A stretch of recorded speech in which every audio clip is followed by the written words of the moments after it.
حضرات، اسلام کے نظام حکمرانی کی روشنی صدیوں تک انسانی دنیا کو منور کرتی رہی۔ پھر عالمی سطح پر جمہوری تماشا شروع ہوا، سلطان جمہور کی بالادستی کا شور اٹھا، تو دنیا کے عقل مندوں کے ساتھ ہمیں بھی فکر ہوئی کہ اسلام میں جمہوریت اور جمہوریت میں اسلام کی کنسوئیاں لیں۔ چنانچہ کسی نے جمہوریت کو عین اسلام کہا تو کسی نے جمہوریت کو نظام اسلام سے متصادم باور کیا۔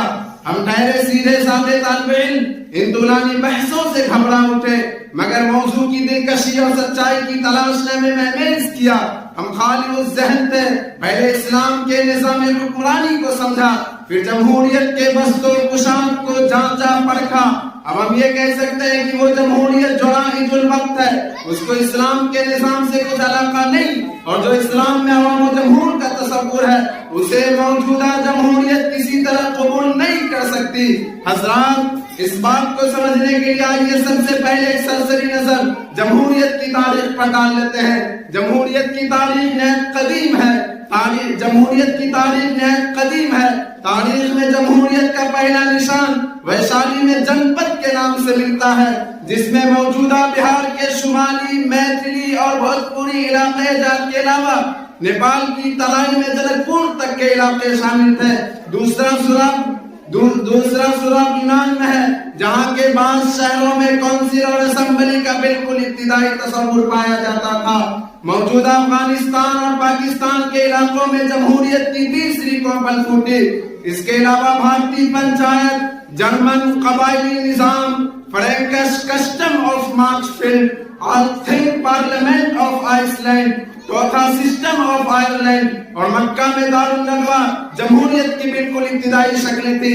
حضرات، ہم نے نہایت اختصار سے جمہوریت کی ابتدائی تاریخ آپ کے سامنے رکھی۔ اب آئیے موجودہ جمہوریت کی کوٹری ٹٹول کر دیکھ لیتے ہیں۔ معزز سامعین، مغربی اقوام کی جمہوریت کی پہلی ولادت 1265 عیسوی میں انگلستان کے پہلے پارلیمانی انتخابات سے ہوئی۔ مارٹن لوتھر کی تحریک کے زیر اثر 1688 عیسوی میں انگلش سول وار ہوا۔ ہنری اول کے قتل کے بعد انگلستان سے مطلق العنان بادشاہی کا خاتمہ ہو گیا اور جمہوری دور کا آغاز ہوا۔ اسی کے نتیجے میں مغرب میں سماجی، سیاسی، معاشی اور دینی ڈھانچے میں بڑی تبدیلیاں رونما ہوئی۔ نتیجتاً مذہب کو، جو کہ تاریخ کے نامعلوم دور سے انسانی زندگیوں کے جملے مسائل کا رہنما تھا، نظام حیات و حکومت سے نکال دیا گیا۔ علامہ اقبال نے اس پر شاندار تبصرہ کیا: ہوئی دین و ملت میں جس دم جدائی، ہوس کی امیری ہوس کی وزیری۔ بینک آف انگلینڈ کے بعد سیاسی قوت جاگیرداروں، زمینداروں اور وڈیروں کے ہاتھوں سے نکل کر سرمایہ داروں کے ہاتھوں میں چلی گئی، جو آج تک انہیں کے قبضے تصرف میں ہے۔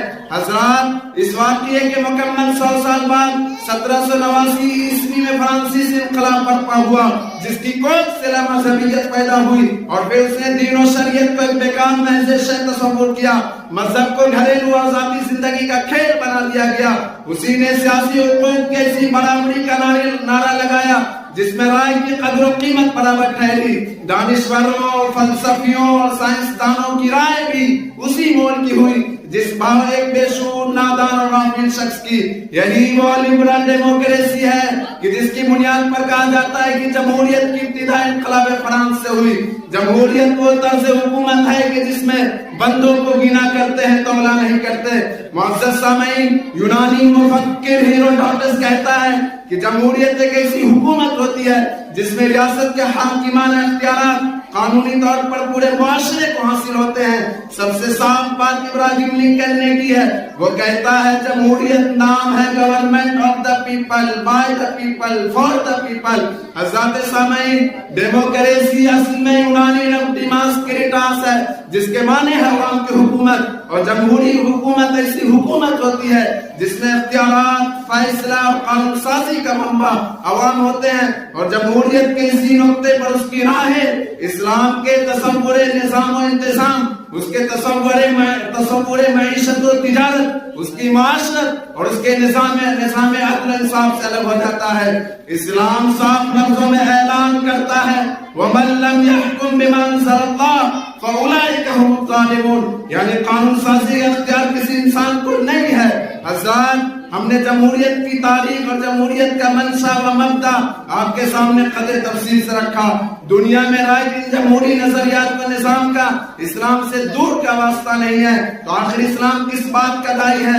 اسلام کا نظام حکمرانی امیر اور اس کی مجلس شورا پر منحصر ہے، جو قانون ساز نہیں ہو سکتا بلکہ اللہ اور رسول کے بنائے ہوئے قوانین کی تنفیذ اور تشریح کا ذمہ دار ہوگا.